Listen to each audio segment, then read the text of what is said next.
with life, the limitations of the surface life, and to become frustrated and dissatisfied is not necessarily bad. You realize how frustrating life is, that problems never leave you alone. Challenges don't leave you alone. By the way, that doesn't change even if you realize who you are. But it doesn't turn into suffering anymore. The entity on the surface continues to be challenged, but it's not turned into unhappiness because you are connected to the transcendent dimension. And then you approach challenges from there. Some things you need to take action and change things. Some things they are just there. And surrender becomes easy when you're connected, but sometimes surrender is the very thing that can take you there too, when you're totally frustrated and realize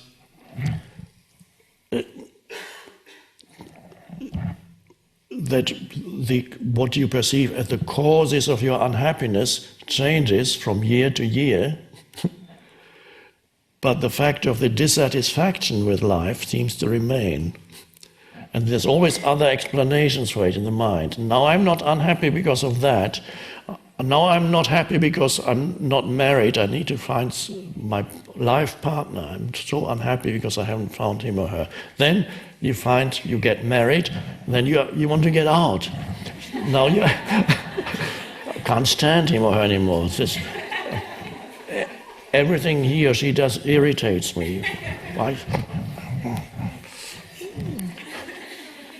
So if you're out, you want to get in. If you're in, you want to get out. Yeah.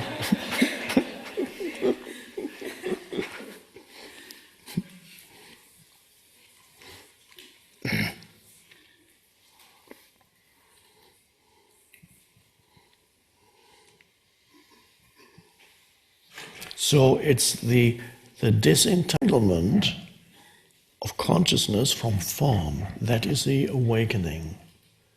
So when you step out of thinking, and it already presupposes that there is enough awareness or presence already in you that can say, okay, there's nothing don't need to think now, I can just be present, and then just be present. So consciousness before was in thinking, and sense perception, really all mind stuff. And then it goes, and then consciousness remains in its formless state. It's like taking the water out of the Coca-Cola, or the milk, or the coffee, or the tea. The essence of all these drinks is water. Now, if the water does not realize, let's use this strange analogy, if the water didn't know its own essence, it would think it's Coca-Cola, or coffee, or tea, or milk, or whatever. And then suddenly the water separates itself from these things that give it the taste, different tastes, and oh, I'm just water. Water, whether this analogy works, I don't know, but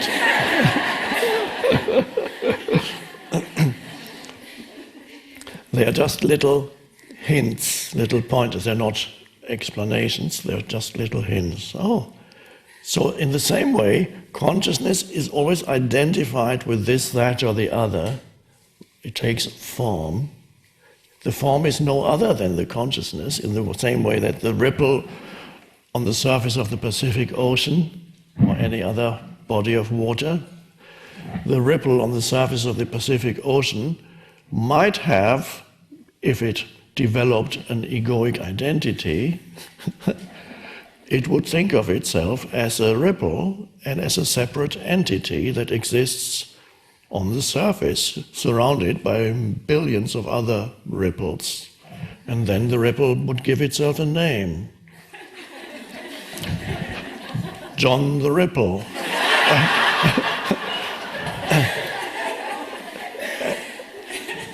And then it gives other ripples names. And it names everything on the surface. It has names for everything. Not realizing every ripple that it gives different names to are temporary expressions of the one underlying reality that transcends but includes the ripples. But if the ripple didn't know its true nature, it would feel very threatened too. It would get very fearful in this vast ocean and all these other ripples. Oh my God. So the ripple would need to direct its attention deeper. Whoa. The ripple would have to stop thinking for a moment about other ripples and itself, and it would have direct its attention into its own depths, and it suddenly go, oh.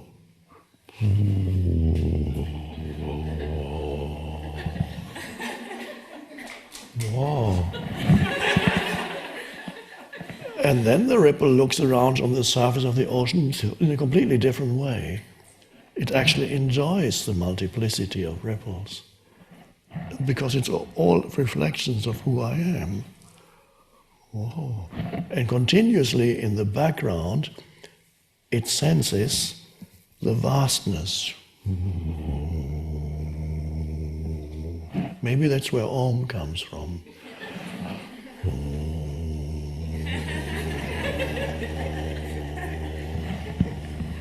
And then it looks around, for the first time, it can truly enjoy what happens on the surface because it knows the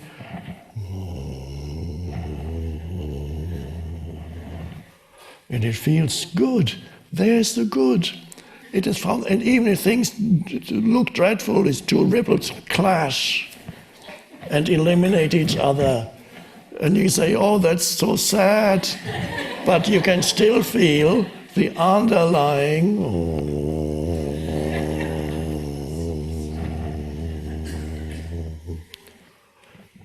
So that's what the ancient, at university you could have studied Greek philosophy for years.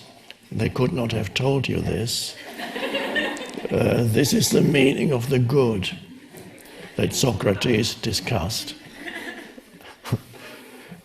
And you can't realize what the good is through conceptualization.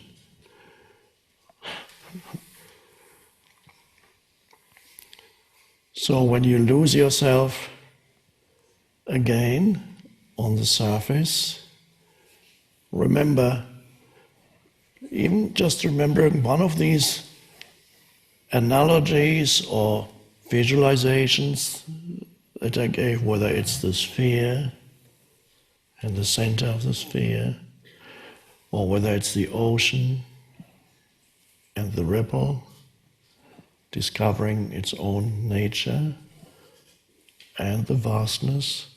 And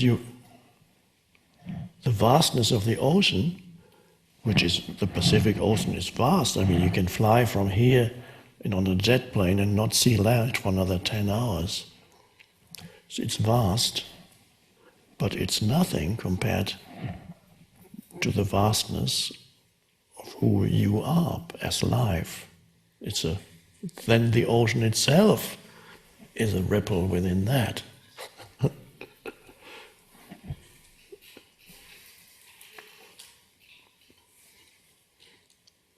So it all comes to the disentanglement of consciousness from form. So consciousness realizes its own essence, and that's the depths of the timeless and formless.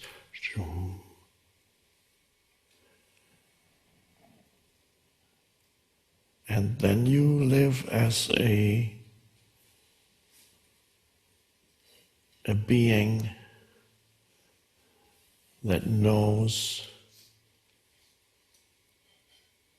both the world, the dimension of form, and the formless which the deathless realm, if you want to use Buddhist terminology, the kingdom of heaven, whatever you want to call it.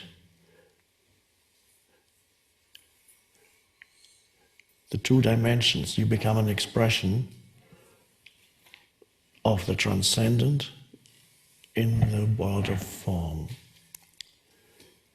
It's an amazing thing, and that is a kind of the purpose of why you are here, is to embody that.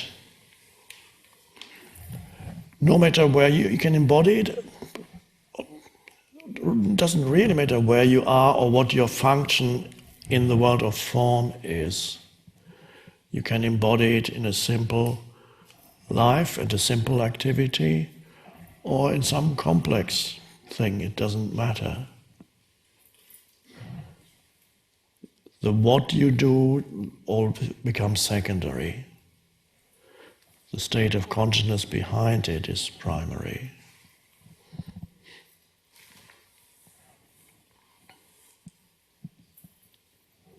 And the disentanglement of consciousness from form, that is the awakening of consciousness, and that is because until that happens, and here we come again back to the dream analogy, until that happens, consciousness is dreaming. It's dreaming this world. And it's a very interesting dream. Consciousness wants to awaken. The awakening does not need to be the end of the dream. The nature of the dream changes when the dreamer becomes aware that he or she is dreaming. That changes the way you dream very much. If you could be aware within the dream, which of course is called lucid dreaming, sometimes people can experience that. If you can be aware within the dream that you are dreaming, you can still enjoy the dream. In fact, it's only now that you can really enjoy the dream, because you know there is a transcendent reality to who you are. And you say, well, this is a dream. I could dream anything. Let's try this. And then you continue to explore the world of the dream forms and enjoy it, and the forms that come. And so in that way, you can have lucid living, not only lucid dreaming.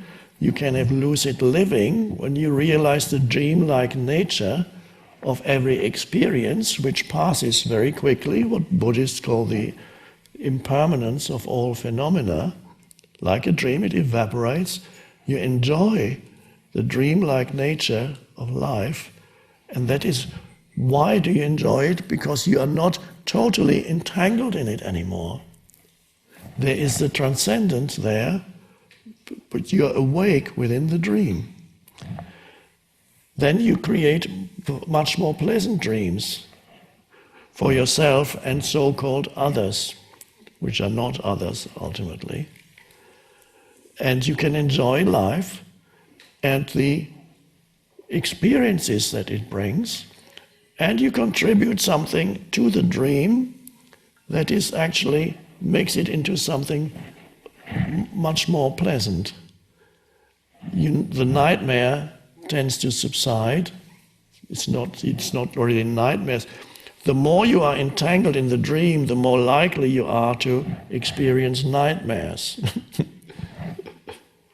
In the same way, the more entangled you are in your mind, the more likely you are to experience a very conflict-ridden, very problematic, heavily serious reality, so-called.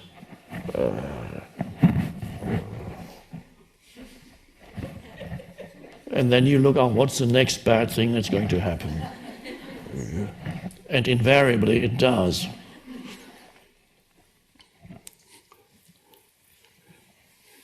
So this is the awakening of consciousness.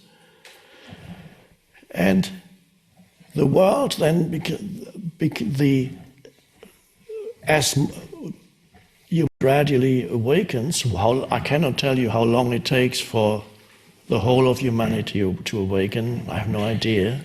All I know is it's happening to a segment of humanity. Whether time will be speed up and it'll happen within a few years, or could be another 5,000 or 10,000 years or 50,000 years. Who knows? It doesn't matter. Time is only on the surface. Once you have realized your own depths, you are in touch with the timeless, and it doesn't really matter anymore. So, this is the awakening of consciousness from the dream of form. And then consciousness is conscious within the dream. And that's how the world changes. The world is the dream of consciousness. And you can know this in your own life. You will find the way in which you experience the dream of life becomes more enjoyable. There's more aliveness. The fear goes. There's an allowing. There's a space. There's an outflow of loving kindness. That's all part of the dream changing to a benevolent dream.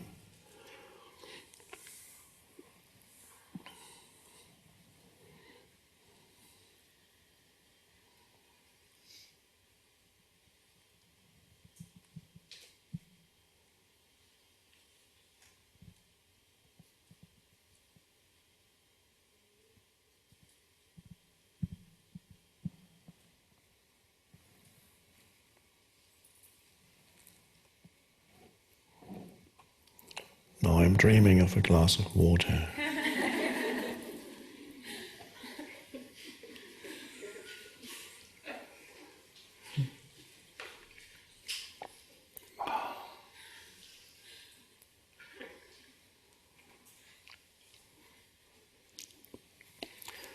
With the connectedness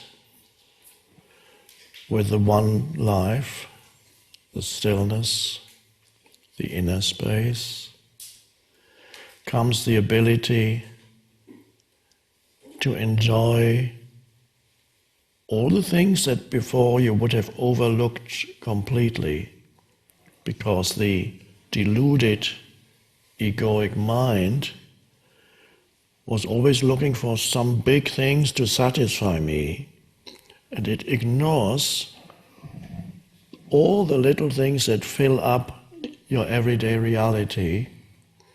It completely ignores them because it's always looking for the next thing to absorb, to grasp, to take on. The simple pleasure even of a sip of water. People have to take acid to appreciate it. That's how deluded the mind is. They have to take something to really appreciate a glass of water, and then you go, oh, wow, that is good. And it is. If you're really present with it, I have a relationship with little objects that happen to be around me.